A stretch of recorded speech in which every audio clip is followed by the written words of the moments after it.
Hello friends. मैं हूं astrologer Anupam Kumar Vaikuntha astro से, और आपके लिए लेकर के आया हूं आज एक छोटी सी स्टोरी, लेकिन एस्ट्रोलॉजिकली ज्योतिष के हिसाब से भी और हर हिसाब से आपके लिए काफ़ी बेनिफिशियल होगा ये।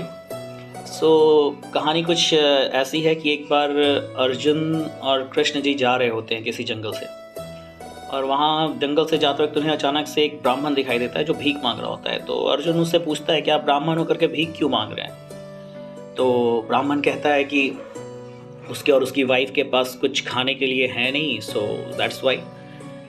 अर्जुन का उससे उन्हें ना सोने से भरी एक थैली देता है, जिसमें सोने की मुहर वगैरह जो होती है, असरफियाँ थी, तो वो दे देता है कि अब आपको पूरी ज़िंदगी भीख मांगने की ज़रूरत नहीं पड़ेगी। और वो ब्राह्मण खुशी खुशी वो लेकर के जाते रहता है। अचानक से वो जंगल के बीच पहुंचता है और कुछ डाकू उस सोने को लूट लेते हैं।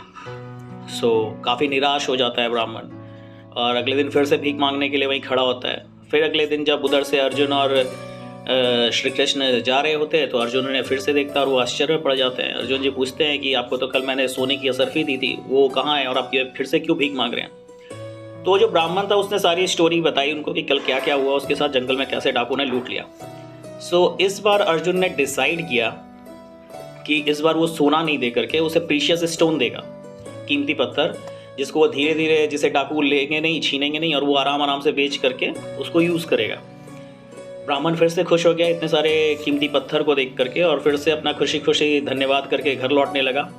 घर जा करके उसने उस पत्थर को ना एक घड़े में रख दिया ताकि किसी को पता ना चले और कोई उसको यूज़ ना करे।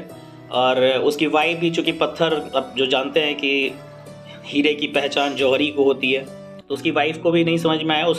जब वो बाहर निकला थोड़ी देर के लिए और जब घर जाके देखा तो वहाँ पर वो घड़ा था नहीं। उसकी वाइफ वो घड़ा लेकर के नदी पे चली गई थी पानी भरने के लिए, और जब वो आई तो उसके अंदर वो पत्थर नहीं था। अगेन वो बहुत निराश हो गया फिर से, और फिर से भीख मांगने के लिए अगले दिन फिर खड़ा था। अर्जुन और कृष्ण जी उधर से जा रहे थे, उन्होंने देखा तो उन्हें बहुत आश्चर्य किया, और उसने फिर से सारी घटना फिर से सुनाई उन लोगों को। उसके बाद कृष्ण भगवान ने ना अब की और अर्जुन को बोला कि मैं देता हूँ इसे कुछ, और कृष्ण भगवान ने ना उसे बस उतना ही अमाउंट, उतना ही पैसा दिया जिससे वो एक टाइम का खाना खरीद सकता था। तो ब्राह्मण इस बार आश्चर्यचकित हुआ कि पहली बार तो सोना मिला, दूसरी बार पत्थर मिला, इस बार तो बस एक टाइम का खाना, इतना कम अमाउंट।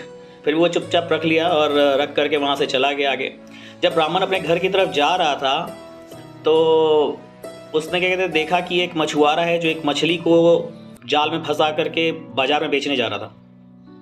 मछली बिल्कुल तड़प रही थी, तो उसे देख करके ब्राह्मण को दया आ गया, और ब्राह्मण ने जो कृष्ण भगवान ने पैसे दिए थे वो दे करके और वो मछली को छुड़ा लिया, और मछली को कुछ खिला करके अन्न का दाना, और उसे वापस ले आके तालाब में छोड़ दिया। बस वो जैसे ही मछली को छोड़ता है, और फिर जिस घड़े में मछली को दिया था उसको, उस मछुआरे ने, उस घड़े में उसने अचानक से उसे लगा कि घड़ा भारी हो गया। तो देखा कि उसके अंदर वही स्टोन्स थी जो अर्जुन ने दिए थे, और वो बह गए थे तालाब में। तो ब्राह्मण को बहुत आश्चर्य हुआ। वो बोला कि आखिर ये कैसे पॉसिबल, और ये क्या था। उसने निश्चित किया कि वो जा करके पूछेगा अर्जुन जी से, कृष्ण भगवान का ये क्या है। वो लौट करके गया कृष्ण भगवान अर्जुन जी के पास, और जा करके उसने पूछा कि ये क्या है और ये क्यों हुआ और ऐसा क्यों हुआ। अर्जुन जी ने भी सेम सवाल पूछा कृष्ण जी से कि ऐसा क्यों हुआ, क्या था ये। तब कृष्ण भगवान ने बोला कि पहले वो जो ब्राह्मण था, पहले वो केवल अपने बारे में सोच रहा था, इसलिए उसके साथ ये सारी घटना घट रही थी। लेकिन दूसरी बार जब उसके पास सबसे कम अमाउंट था, जिस समय लोगों को सबसे ज़्यादा लगता है कि मेरे पास बहुत कम पैसे हैं, मैं क्यों किसी को करूं, मेरे पास खुद को खाने के पैसे नहीं है, लेकिन उस समय उसने क्या किया ना, उस समय वो उसने विष्णु भगवान का रोल निभाया।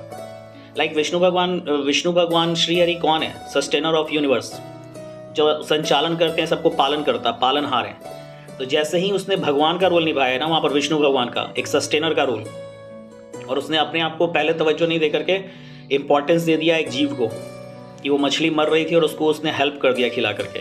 वैसे ही जैसे ही उसने वो भगवान का रोल निभाया ना, तो वैसे ही भगवान की कृपा उस पर हो गई, और उसके साथ ये घटना घटी। उसको वो सब कुछ मिलने लगा जो उस डिज़र्व करता था। ये कहानी हमें ये मोरल देती है कि हम लोग के कुंडली में जब 6 हाउस होता है, वो प्रारब्ध कर्मा का, अक्सर आप लोगों ने सुना होगा कि 6 हाउस है, ये प्रारब्ध कर्मा है, ये पिछले जन्म का है, इसको भोगना पड़ेगा। तो जब क्या कहते हैं ना, तो हम लोग जब एक विष्णु भगवान का, एक भगवान का रोल निभाने लगते हैं ना, जब एक ह्यूमन होने के नाते दूसरे का हेल्प करने जाते हैं या किसी के लिए कुछ भला का काम करते हैं ना, तो भगवान ऑटोमेटिक नोटिस करते हैं आपको, और भगवान अपने नोटिस में आपको ले लेते हैं, और उसके बाद आपका उत्थान शुरू हो जाता है। अपने सस्टेनर रोल, भगवान के सस्टेनर रोल, एक सस्टेनर का रोल निभाइए अपने ज़िंदगी में आप लोग भी, और आप उससे भगवान का आशीर्वाद बहुत जल्दी पा सकते हैं। Thank you.